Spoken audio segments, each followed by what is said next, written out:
Alright, we get some Boulder Bay. We're back for more of the Team Kings tournament, a $500 3v3 tournament, and we've got an interesting matchup here. I haven't seen too much of the guys on the right side, bar Mali Libby, who I know is teamed with MSNDK, the 14-year-old wonder kid. But on the other side, there's definitely someone we all know as Lidicor. This is Anatan's team.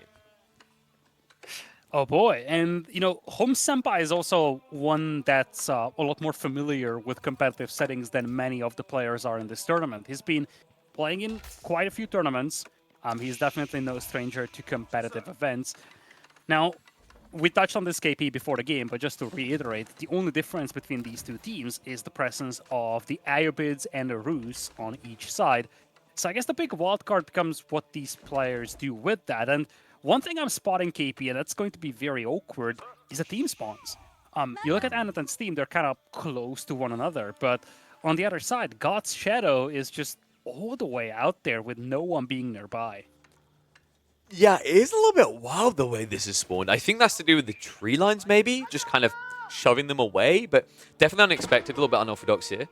One interesting thing we're really hitting on is the idea, like we've seen all these civs before, bar the Ayyubids, and I think one thing we were kind of highlighting is when you get into 1v1s, in a 1v1 setting on water, Ayyubids always go advancement wing. I actually want to see him not do it here. I like the idea of just going normie, then going advancement wing for fast castle, because I think where Ayyubids could be super sick here is raiding on land. Camel Lancers are insane at chip damage, especially when you have 3 times the target early on. Exactly. I feel like for God's Shadow, he needs to realize the position he's in, and one of the key things that he will need to do early on is wall. Now, one thing that could be a positive with him being so much on the front is that it allows them to have a player that's very close to the front line and can do some early walling without having to walk a lot. I think the other interesting thought here is maybe a different way that Jeanne D'Arc could go is we have to remember Ayyubids are essentially Abbasids, which means they do get those docks at half price. It used to be very popular for this civ to just creep docks upriver towards their opponent. That could prove to be a pretty powerful play, because correct me if I'm wrong, but I'm pretty sure you can also, can you heal off of allied docks? I do think so, yes. Yeah. He was already the front-facing player as well, so it might be we get into a little bit of creep here. Other side of it, we have got Scatterbrain adding in the second dock quite early here. And I think that is also being mirrored by the HRE play on the other side. You know, one thing to highlight here, compared to the old generations on Boulder Bay, back when the game was released, the pond is much smaller in team game settings. So you actually have, like, a meaningful pond, but it's not something that covers 70% of the map like it used to be. Yeah, which means you have a much more rapid approach to the enemy base. Admittedly, this size is bigger, it takes longer to get there, but hence it comes back to the idea. We're looking at 2 civs on the left side that play cavalry quite well. HRE can, if they really want to, that's not their big focus, but Rus can play it in feudal, Ayyubids can play it in castle. Other side, really you've just got the Rus that can lean into that. Sometimes we see China do it, but China tends to be leveraged better for that boom on the sea, and then that surge in terms of military force due to the quicker production speed. Speaking of which, the surge has already come out. Mali Libby, the classic move for Rus on Boulder Bay. Why we used to see him dominate here. An immediate conversion, and Lodya's already looking to harass multiple players' economy. Yeah, and the value in such harassment is much higher than it is in 1v1s. You're not just shutting down 2 or 3 fishing boats, you're shutting down 7, 8, 9, and you already see that a lot of those fishing boats are idle on the opposing side. Investment has to be made into multiple hulks and war junks, as that is a purple dock right next to an enemy dock over here. So that dock creep from the Ayyubids that you touched on, it's coming to life. Yeah, but they didn't hold long enough, so it's going to be a fail. Smart reaction, just quick enough here. It's the frustration, right? Like, in a one-on-one, you can kind of edge that out a bit better, but in a team environment, much more difficult to do. And what has my overlay just done? Let me toggle that heart attack off. A million things just popped up. Apologies, folks. I'll quickly fix that. Purple also started investing into stone, or started mining stone, I should say. So he definitely wanted to get those weapon emplacements going on these docks, but that plan is going to fall apart now. He is probably going to get those for his docks back at home, but this one, he might actually finish this. There's no way. There's no. If it wasn't for the villager's shift, it was a possibility. Yeah. If it wasn't for the villager that damaged the other whale early as the dock was being built, this would have been completed. I actually wonder if Purple is going to send a new villager to finish this. It's so close. This is going to get so chaotic. My brain just processed it. 3v3 in water? Honestly, a tree I want. The amount of blood spilling. Like, you know how you usually have to wait like 8 or 9 minutes to get to the insanity litter? Nah, 3 minutes tops. This is going to be so chaotic, especially because of the colors, right? I'm just trying to wrap my head around the fact that purple was along blue and teal. I would love if that was green instead of purple, because otherwise you just have some cold colors and a lot of warm colors. Some warm colors are on the same theme, some are on the opposing theme. And it's going to be very difficult to keep track of once we get to 20 ships for each player. Okay, I got a better way of looking at this, right? People complain when I have yellow versus orange because they're colorblind. Imagine you're sitting there, you're like, oh my god, why is orange noob? He's not moving his boats back and he's body blocking his others, and it turns out it's yellow the entire time. Because that's another thought process here. It's so chaotic how big these fights can get in one-on-ones, let alone 2-on-2s. 3-on-3s, imagine you're just looking to retreat and your opponent, your teammate rather, looks away. And he body blocks the entire retreat and gets your entire fleet blown up. That is a realistic outlook as these battles scale. Demo's creeping in as well. I love that. Is the UI bugged out, or is Purple aging the castle? That feels unrealistic. Wait, what? Ignore it. Yeah, okay. Yeah, so the UI is bugged. Look, we knew it wasn't going to be perfect. This is a community effort, okay? I'll give it to him. I'm going to throw the shade. They've done a better job than Capture Age. Anyway, looking at the fight, Push is continuing to just dent backwards towards the fishing economy now. Demo ship's going to creep in. Nice dodge out there for the most. It looks like it's going to be a reset and a retreat, but a little bit of idle eco amidst this, not to mention a few fishing boats lost for Scatbrain, means they need to return fire and pain. And with this many boats out of Anad's hand, there's a pristine opportunity to do exactly that. That was a beautiful demo from Scatterbrain, sinking 2 Buglaws to the north. At least, it might have been just 1 Buglaw sunk, 1 heavily damaged, but that's kind of what swung this battle.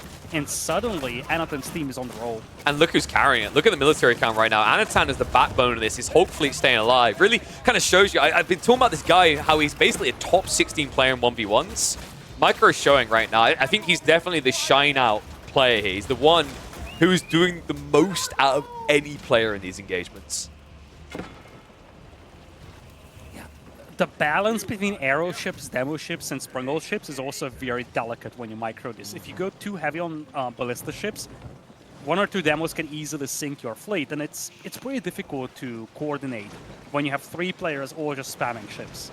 And what I love is they've all been responsible. I think this is the correct approach. All of you should build a galley, because the reality is, if you're screaming at your teammate, oh my god, blow up the demo, they might not see what you're seeing, and then you draw their attention away from what they're focusing on, you have a complete disconnect. So I actually prefer that coming out from teams' HOMs, is that each of them has a galley to react to what they are seeing. That's a nice little touch. Now, Purple hasn't been investing into a lot of ships. He's sitting on 2 demos, a Buglaw, and a single Dao. But he's sitting on 1,500 food, by the way, something that he hasn't been using for quite some time. No, we could be looking at what, probably a growth wing here? Although Desert Raiders kind of has a sexy tune to it. He only has 3 on gold though. He could rush a bunch over at this stage, right? Like I think he could pull some off the wood line. In fact, they're gonna have issues here. Him and the blue player sharing a tree line may have been a bit of a mistake. One thing to touch on is that the team of Purple did not have their fishing eco harassed. Actually, there's a misclick. A bunch of fishing boats on the front line here. You see them walking back just now. Maybe they're here for the top-off. I'm not sure right now. Anatan still proven to be the backbone here. 32 of the total 54 military. Things are a little bit more split on the other side, although Purple really is lagging behind. Something is not right here. Yeah, I'm just trying to look at the eco balance here. I don't know. I think he's creeping docks. Like, he started to move closer again, right? So maybe he's going to shift the stone and look for the arrow slits. I'm just not sure if arrow slits is that big of a Maybe difference. making a market and selling food would actually make sense for him with all that food in the bank. Yeah, because like the other thing I'm thinking is like, if this is meant to be an Arislit's crawl, I think Arislit's made sense before. Up at this type of spring ship count, it's kind of an irrelevant detail, right? Like you'll get naval Arislits and lose it so quickly. And the fights are happening in the deeper areas of this water. Even if you creep up with these placements. I'm sorry, I'm going to have to draw away from this. Anatan is doing naughty things. I love that proxy racks. I just love it. I love how it began with him walking into the enemy base and going, wait, why are you here? You guys are meant to be together. Might come at a price, though. It's funny that he didn't even scout that. The fact that he's surprised about it means that he hasn't scouted it. The demos! Anatan gets him in deep. The reaction's slow there. Heavy hit. And look at the damage on the Hawks in the center. Second flurry coming in now. More demos looking to follow, but they're getting body blocked. This is turning into pure chaos. Lodger's going in deep. Lord. No micro away. And now we can see Team Homs starting to take the lead. Oh, those are some beautiful demos here from Scatterbrain. Anatan had some lovely demos as well, but Scatterbrain has been carrying these fights with these demos recently. And on the opposing side, demos don't work out that well, although as I'm saying that, a beautiful blast just sinks a couple. Oh, this could be over. Amount of chaos. I mean, it's a double up in military account. You've also got the proxy racks as being prepped, the men-at-arms coming on land. And remember, this many spring ships, those docks aren't going to be a reliable defense for you to fall back on. I think this is just a little bit of a missed macro that went a long way. I'm still confused as to what exactly Purple's meant to be doing with this economy. I'm not sure if it's another UI bug per se. He legit has been floating around 1,000 food. I mean, imagine if he just built a few horsemen on land. There could have been so much value there, but instead, they tried to play it out on the sea. And now, not only do they have to worry about sea, but they have to worry about land as well. Yeah, I'm just looking at the difference in the civilizations. That's where the Chinese come into play. When you compare the Ayyubids and the Chinese over here, that Chinese player has been getting a bunch of extra tax income, gold that he can turn into ships. He's been boosting his wood income with the Imperial officers. That's not something that you have here for the Ayyubid player. Instead, you have a bunch of food in the bank that's just not being put to use. And the demo micro not on point from God Shadow there. Didn't even split them up at all. An easy cleanup. And now I think we are just in a state of snowball here. Probably just a few minutes away from a GG call, especially with this happening. Anatan, he springs a trap. Men-at-arms into the tree line. And God Shadow doesn't even realize it's happening. I don't blame him. In these naval battles, there's just a lot of things happening at the same time. You're constantly getting attack notifications. You're focused on microing your ships. By the time you look back, all your villagers will be gone. This fishing eco is being taken out as well. But let's be honest, these men-at-arms, they are just the icing on the cake. They are not the main body. Really, those demos working out so well for Anatan's team is what essentially decided this game. Oh, yes. And now it's undeniable. We know how bottom A works, folks. You lose water, you lose the game. Now, you can see that the West Side team, they're a little bit reluctant to give it over. They're going to try to do something on land. I'm just not really sure what that's going to be. I mean, you could go Castle Age. That is an option on the table. And in fact, it looks like they're switching to land aggro. Triple stables drop now coming from Purple. But considering the raw economy you're about to be up against, it should be a no-brainer, an easy solution now for the East Side team to just outmass on land. Yeah, it's looking grim now for Purple's team, especially because they already face a proxy. We're looking at 95 army count versus 2. Sure enough, basically this is all ships, but let's not forget, Homs Senpai can convert all of his combat ships back to fishing boats in an instant. They will still have their teammates providing naval presence, and he's going to get a massive eco buff. Yeah. Or he could also convert them to trade ships. That's true. And he's got 15 of them ready to be converted, so easy peasy. Men-at-arms down land, just even blocking any counter coming out from God Shadow. He needs some assistance, he needs it fast. It's ironic that once the fishing eco is gone, Purple's food eco was also, like, nowhere. He's now mixing in some desert raiders, but now his food bank is gone. Hold on, can we just discuss that very, very long wall? I love how he was like, yeah, I need a wall. Let's just drag my mouse across the screen. That's gonna be good enough. I don't think he put a lot of thought into the exact positioning of that wall. Let's just say that. No, I think he's busy just spamming more men-at-arms to dive the base. Knights are at least coming out from Mali Libby, and we have indeed got Desert Raiders from Purple as well. The reality is we could be looking at a fast castle from at least 2 players on the East Side team. I think Anatan is just going to play aggro And Scatterbrained and Hom Senpai should just be rushing castle now. Exactly. We still have a lot of like combat ships for Hom Senpai, so he opted not to convert them to eco ships. I guess, I mean, he doesn't necessarily need to. He could just double down and produce more fishing boats. But I would love to see him do that. I think it would be a great way to min-max this, as I'm saying that he's now converting some of them to just a lot more eco. And that's an added layer of flexibility that you get with the Rus in team games in hybrid maps. It's something we don't often see in the 1v1s, because mostly by the time you're at a stage where you're like, I want to convert the fleet, everyone is GG'd out, right? They're like, okay, no, you've won water. Not just that, but in 1v1s, if you convert your whole fleet, or 90% of it into combat ships, you open up a potential comeback for your opponent on water. If they sneak up 2 docks, you could easily be outnumbered in like 5 seconds. But here, you have your teammates providing naval presence anyways. You can easily convert your whole fleet, and you will still have a lot of security on water. Yeah, and it looks like Jeanne D'Arc did go for what we were expecting. He did go for the Desert Raiders to try and mount a defense, but that wall going up, and the fact that we're about to have 3 players teching up into Castle Age, you've got a big liability on the West Side team, right? Blue's trying to get Knights together, not going to hold well against Castle Age Bruce Knights.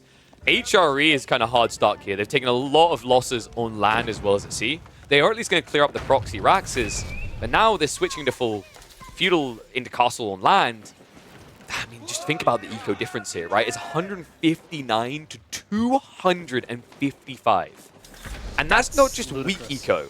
That is deep water fishing eco. And Ragnitz is in for Anatund. He's going to start picking up the relics. Imperial Palace was the landmark of choice for Scatterbrained, so they will have that intel on the position of the enemy workers. Will make it a lot easier to just come and raid. And on the other side, 2 players are kind of stuck in Feudal Age-ish. But I think the big concern for them is that they don't have any walls up or anything. Right now, they are sitting ducks. Anatan is building a second proxy rack space. He's not happy losing that first one. He sends 3 villagers out on a creep. Walls were not even complete, by the way. Like, he just gave up on that idea. He's like, this is taking a bit long. Wouldn't it just be easier to send men-at-arms into the enemy base? And the crazy thing is that he still has a massive food eco to work with behind that. This is just wild. I mean, in fairness to them, they are chipping at land eco right now with this flood of cavalry. We even have the Silver Desert Raiders. The veterancy did come through on them, as you'd expect here, but the Palace Guard flood begins. Now, this is a comp that usually takes long to come in the game. I would love to see Scatterbrained just rush into Yuan Dynasty here. Yeah, he's not far away. You look at his resources, he can almost afford a second landmark. So yeah, I agree. Yuan Dynasty with Palace Guards, that's scary. That makes them almost as quick as actual cavalry, but they're not vulnerable to enemy spears. Yeah, that's why I always call them the 2-legged calves. They are absolutely absurd. People say when that comes in, your only counter, make sure that you have got, for the love of God, some stone walls up. The problem is they don't even have wood walls up right now. And Anatan, he's prepping that proxy base again. It's online. 3rd rack's going up. We have at least got Mali Libby catching up, so it's going to be a full castle versus full castle. But I think it's a castle plus when you consider the amount of fishing economy behind the right side team. Now, credit where it's due. 2 players on the team of God's Shadow went for 2 TCs. So, at the very least, they are doing their best. Actually, that might be 3 TCs from Blue. It's looking like he set up the high trade house, so no 3rd TC yet. Yeah, so 2 TCs plus high trade house. It's not as bad as it looks when you look at his economy. They're still light years behind compared to the enemy fishing eco, especially when you look at sustainability. At some point, you're going to have to make a farm transition. That's an investment. That's an investment that the opposing team doesn't have to make. They're definitely taking the right steps to come back into this game. I just feel like this is one of those moments where the deficit might just be too big. And here's another crazy thing for you. I actually think that Abbey of Trinity is better than High Trade House in team games. This unique Saint's Blessing. Normally, yes, but you're very late to Castle, so... Well, I'm thinking from the Saint's Blessing text, right? Because like left side team went for High Trade House, and you've got the Abbey Trinity on the other. He's already got the fervor coming through for the extra damage and extra tar range. So the goal here is going to be to buff not 1 army, but 3. Fair point. By the way, for Hom Senpai, he could just ferry relics to his HRE teammate. We've seen that before. It's really effective. Other side, I think they had a similar idea with Jeanne D'Arc on the Ayyubids to give across to God's Shadow on the HRE, but they have bigger issues to worry about than ferrying relics right now. Yeah, it's a 4-to-1 army ratio. It's a little skewed by the... we have a transport ship, by the way. I'm just looking at those. I looked at the army count, and I was like, transport ship, wait a minute. Okay. And you see why. You can actually capture that sacred site. Yep. And the other one that you need to focus on is right near the shoreline, which you're pushing through, right? They could turn this into a timer. A ticking time bomb right now. Oh, yeah. Knights looking to clean up the Camel Lancers. Spearman Wave coming in as well. Just about retreats away, but not with much here. Crossbows trying to match up against this, but there's just simply too many troops coming in. Yeah, many of those knights are banked up, but, you know, you have the Abbey of Trinity. You can get some monks out there to heal them all up. And at the same time, again, this is just a raw numbers game. Good Massive Lord. armies are coming in, and you see Senpai is like, hey, Anathan, you want to go into Imperial? You want to get the villager printer going? No. It's not like you need it. I don't think that's the villager printer. I think that's just he wants more men-at-arms out of the proxy base. True that. Well, he's definitely getting good impact out of it, trying to block the relics being returned home. Barely gets them in time. He started building a market there. That was a market. Well, this is a brutal beatdown for the left side team. I mean, but you expect this, right? Like, don't take anything away from them. This is just the reality of Boulder Bay. You lose water, this feels like an inevitability. It's just you never see it in 1v1s because people accept it. We mentioned at the start of the day, team games, there's so many question marks to be answered that one mistake could give you a comeback. And I think that's why, credit to them, the West Side team hasn't just waved the white flag. Yeah, I mean, I agree with you. I think this is one of those games where you just give it a go. It's not like you have much to lose, but the thing is that the reality on hybrid maps, especially in team games, is that once one team gets the upper hand on water, it's just difficult to come back. Frankly, the advantage you get from water once you win it in team games is much bigger than it is in 1v1s, because you're not just having your own eco buff, you have the whole team.